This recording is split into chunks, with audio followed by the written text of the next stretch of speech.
Shalom Bapak Ibu, saudara-saudari yang terkasih dalam Kristus. Jumpa lagi dengan saya Pana Love Ministry. Saya akan melanjutkan kembali pembahasan tentang teologi liberal. Kali ini saya akan membahas tentang pandangan mereka tentang doktrin Alkitab. Menurut teologi liberal, Alkitab adalah buah pikiran manusia, bukan berita dari Allah. Oleh karena mengandung unsur manusia, maka tidak luput dari kesalahan-kesalahan. Alkitab tidak dapat disebut sebagai firman Allah, melainkan hanya sebuah buku agama atau buku puisi saja. Bila kita membaca atau menyelidikinya, haruslah menurut akal dan sejarah. Nah, kaum liberal menolak urutan sejarah yang dimuat dalam Alkitab karena tidak semua karena tidak sesuai dengan ajaran evolusi dalam sejarah. Fakta-fakta yang terdapat di dalam Alkitab disaring dan dibersihkan dari unsur-unsur yang dianggap bersifat dan berbau khayalan religius. Setelah itu urutan sejarah dalam Alkitab disusun ulang dan disesuaikan dengan ajaran evolusi dalam sejarah. Nah, menurut mereka Alkitab hanyalah merupakan pengalaman dan pikiran manusia saja. Dengan demikian mereka menggantikan Allah dengan pikiran dan perasaan manusia. Mereka mengakui kewibawaan Alkitab tetapi bukan sebagai firman Allah, melainkan sebagai sebuah pikiran dan pengalaman keagamaan manusia. Nah, kita perhatikan bahwa inilah pemahaman atau doktrin Alkitab menurut teori liberal. Kita bisa lihat di sini bahwa apa yang merupakan kekeliruan dari pandangan ini bagi saya, bagi kita kaum Injili, bahwa kita mengakui atau saya percaya bahwa Alkitab itu adalah wahyu dari Allah. Ini menjadi hal yang sangat mendasar. Saya mempercayai Alkitab adalah wahyu Allah. Disebut sebagai wahyu bahwa Alkitab itu merupakan penyataan Allah, dan dalam pengertian penyataan yaitu wahyu, yaitu cara Allah memperkenalkan dirinya atau Allah membuka diri, membuka selubung. Ia mau membukakan diri sekaligus dalam saat yang sama untuk memperkenalkan dirinya kepada manusia. Nah, dan ketika manusia juga mau berespon, maka ia juga bisa memiliki pengenalan akan Allah berdasarkan wahyunya. Semua apa yang sudah dinyatakan yaitu tulisan di dalam bahasa manusia, yang mana manusia yang dimaksud ini adalah para nabi, para rasul yang menuliskan penyataan Allah berdasarkan inspirasi Roh Kudus. Jadi kalau dikatakan adalah buah pikiran manusia, ini tidak tepat karena sesungguhnya Alkitab itu adalah berasal dari Allah. Allah sendiri yang menyatakan siapa dirinya, menyatakan isi hatinya, dan itu yang dituliskan manusia.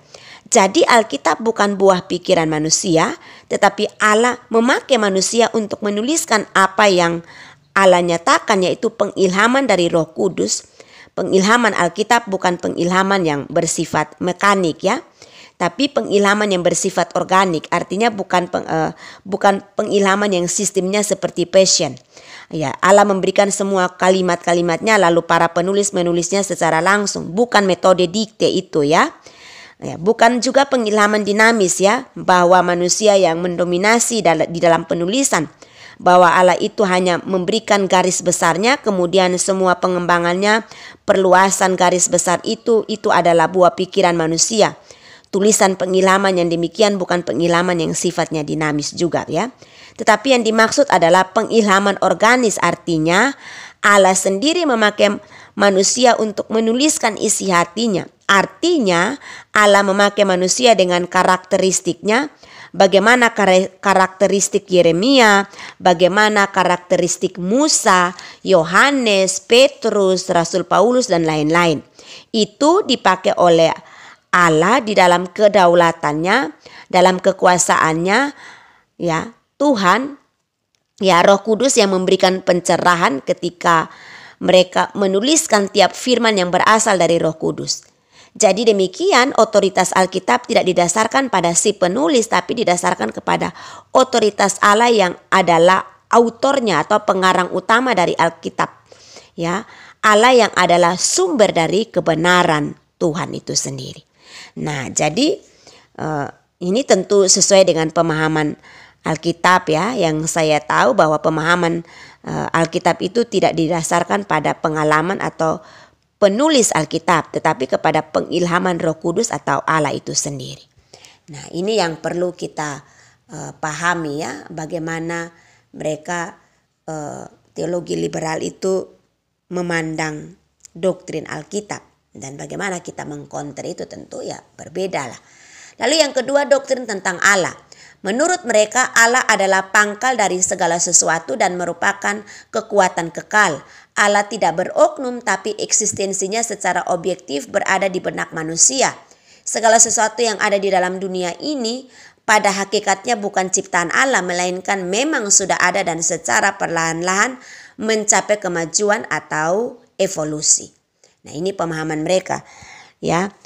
Ini proses yang berevolusi. Ini pun tidak sesuai dengan teologi Injili, bahwa pemahaman kita bahwa Allah itu memiliki pribadi. Bagi saya Allah itu roh, bahwa hakikatnya Allah itu roh, tapi Alkitab menyatakan bahwa Allah itu juga personal atau pribadi yang memiliki ciri pribadi, ya, memiliki sifat-sifat sebagaimana kita tahu bahwa Allah itu memiliki sifat, baik sifat yang dikomunikasikan kepada manusia ataupun sifat yang tidak dikomunikasikan kepada manusia. Bahwa Allah itu juga memiliki nama, punya karya. Jadi kita lihat Allah itu memiliki esensi atau hakikatnya ya. Roh Allah itu roh tapi pribadi. Ia punya nama, ia punya sifat atau atribut, ia juga punya karya. Ya, kita tahu bahwa dari Alkitab ya, dan kita sendiri juga mengakui bahwa karya Allah dalam dunia ini dan juga karya Allah secara pribadi dalam kita. Jadi pada hakikatnya dalam dunia ini bukan Allah, tentu ini bertentangan dengan Kejadian pasal 1. Karena dalam Kejadian pasal 1 jelas di sana dikatakan pada mulanya Allah menciptakan langit dan laut, bumi. Kronologis penciptaan hari pertama sampai hari ke-6 jelas kita percaya segala sesuatu dari alam semesta ini merupakan ciptaan Allah, bukan merupakan proses evolusi. Nah, ini pemahaman mereka ya, dan kita tentu menolaknya. Lalu yang ketiga adalah doktrin tentang Yesus Kristus. Menurut mereka Yesus Kristus bukan Allah dan bukan anak Allah yang diperanakan oleh darah Maria.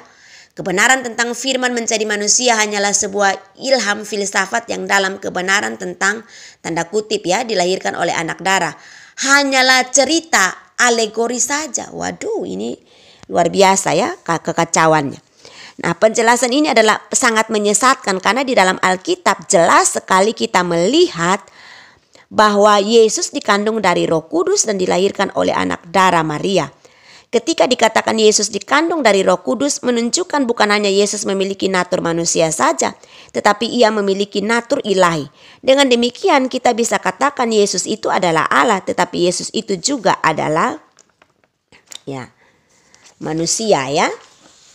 Ya, dia memiliki ya dua natur ya. Tetapi berkaitan dengan sebutan-sebutan kepada Yesus, Yesus disebut sebagai Allah. Yesus juga disebut sebagai anak manusia.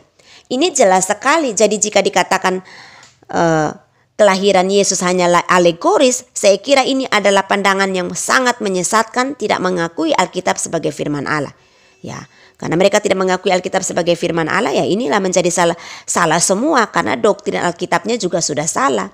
Ya, semua teologi-teologi seperti ini pasti mengalami kekacauan yang luar biasa. Lalu yang berikutnya, yang keempat itu pemahaman mereka doktrin tentang Roh Kudus ya. Yang dimaksud dengan Roh Kudus adalah menurut mereka perasaan keadilan yang ada dalam diri manusia dan bukan sebagai oknum ketiga dari Allah Tritunggal. Dengan kata lain, Roh Kudus adalah hati nurani manusia. Ya, penjelasannya mari kita perhatikan bahwa jika Roh Kudus itu adalah hati nurani manusia, ini kan mau menyamakan Roh Kudus dan roh manusia itu sama. Ini kan tidak bisa sama sekali. Jika dikatakan Roh Kudus ya itu berbeda dengan ya, saya mau katakan bahwa Roh Kudus itu berbeda dengan roh manusia. Sekalipun roh manusia sudah mengalami pengudusan, artinya rohnya sudah dikuduskan. Pribadi Roh Kudus berbeda dengan yang ada dalam pribadi manusia. Jadi roh manusia ya. Jadi saya percaya kalau Roh Kudus adalah pribadi ketiga dari Allah Tritunggal. Dalam Alkitab banyak bukti-bukti bahwa Roh Kudus itu adalah pribadi, bukan hanya sebatas kuasa Allah. Jadi di sini ada kekeliruan ya dalam teologi liberal ya.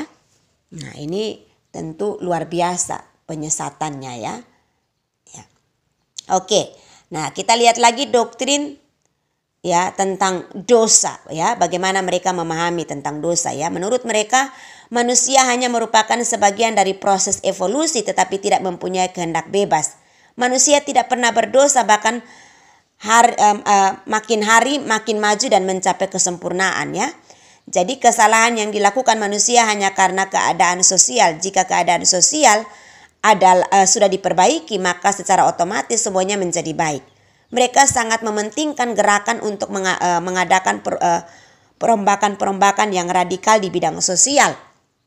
Karena aktivitas di bidang sosial ini, maka gerakan mereka disebut pekabaran Injil sosial atau sosial gospel.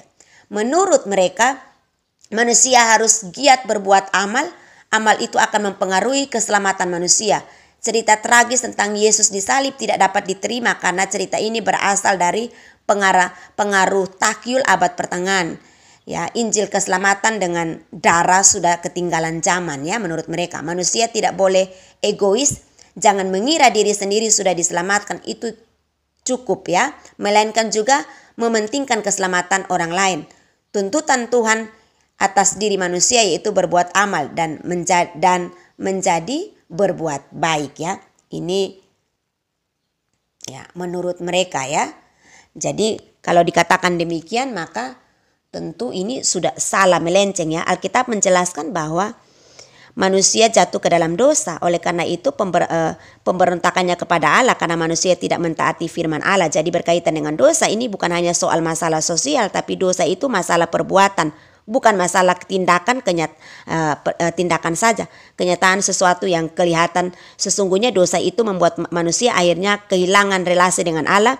Dosa adalah pemberontakan. Dosa adalah sesuatu yang meleset dari target atau sasaran, meleset dari apa yang sudah Tuhan tetapkan, menyimpang dari apa yang sudah Tuhan buat. Jadi bukan hanya berkaitan dengan masalah-masalah sosial.